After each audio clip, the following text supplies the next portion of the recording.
You guys remember the original Joy-Con drift on the Nintendo 64? So this is my original Nintendo 64 controller. I was playing Glover the other day. What is that? Huh, never noticed that before. Huh, it's got a little indentation there on the bottom. What's that about? Never noticed that before. Anyway, I was playing Glover the other day. Not the greatest game in the world, but it requires some, pretty precise movement to get the glove around with the ball. And this joystick was just not doing it for me. I mean, it is all over the place. So I decided that I would try my hand at upgrading it. Could just buy a new one, but this is my original 64 from, 1996, 1997? So I can't do that.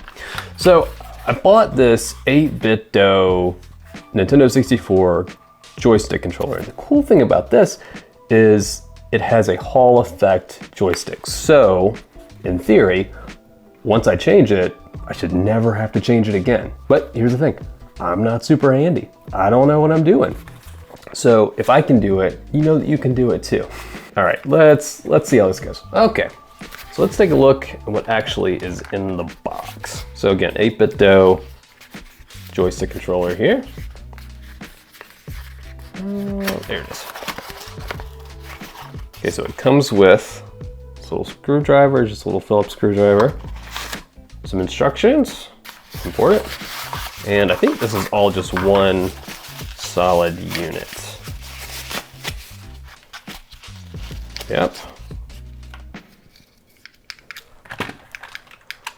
Just based on the way they feel, this one, the new one is a little more rubbery than the old one. Doesn't have that little hole in the middle either. But it snaps back pretty well. All right, cool. So we've got this. Let's see what the instructions say. All right, 4 steps here. Please handle with care. We are not responsible for any damage caused in use. All right, here we go. So it looks like we've got 1, 2, 3, 4, 5, 6, 7, 8. A lot of screws in the back. All right, let's get started here.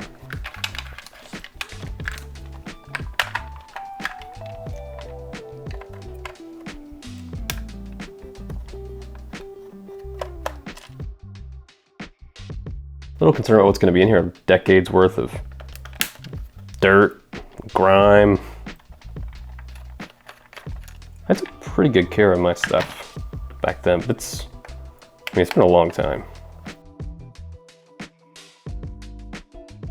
It's kind of hard to see in there, and some of these screws are at a little bit of an angle.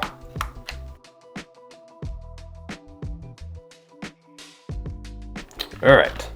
So we got those screws out. There are a couple of sneaky screws way down in here, right there. Whoops. Let's get those. Sneaky screws.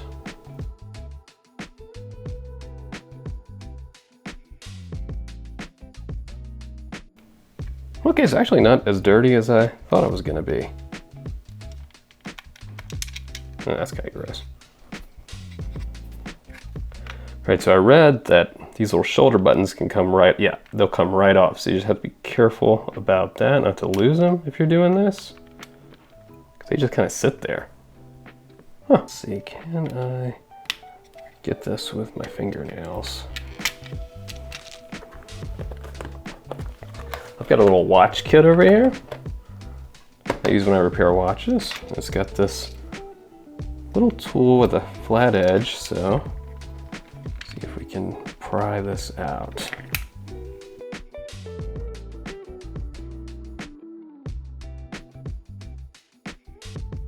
So it's pulling up a little bit on this side. There we go.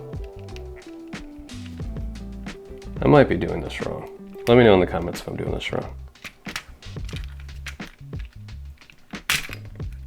Whoops, there goes my R button.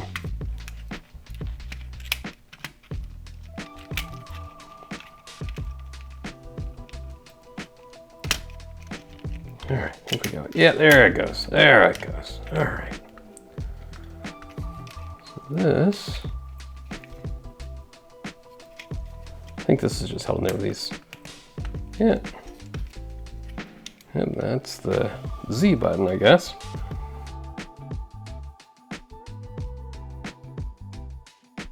I can see a fourth one, but maybe I don't need to take the fourth one out. Maybe this all just pop, oh, there it is. So you can see over time, it's got this like white fine powder stuff in there. And that's, from what I understand, basically where the plastic has pushed against the plastic below this and has worn away. I don't know exactly how all that works, but that's my understanding. All right, when I was little, I used to think that there was just dust in there and that was what was causing my issues with my joystick, but not the case. Look how loose that is. Oh, loosey-goosey. All right. So we got the new one.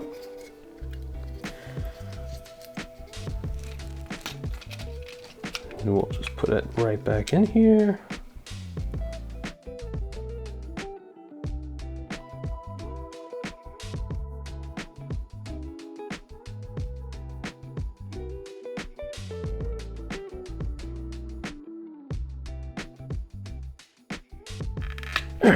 There it is.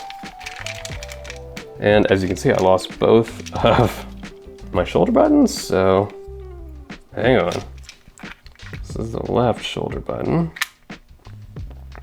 This is the right. God, that looks bad. That membrane there looks really bad. All right, so those are back in. And what we want to do now is just put the back on.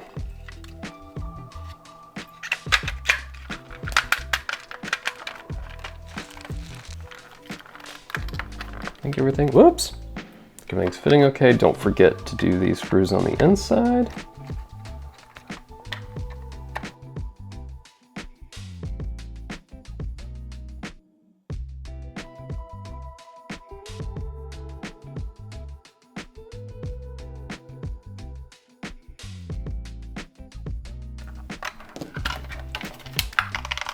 Wow, that's fantastic.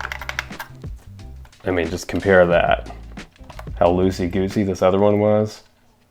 I was really nervous about changing out, you know, the OEM, just what I've always had, you know, but this feels really nice. It's got a little bit of a click as you go around.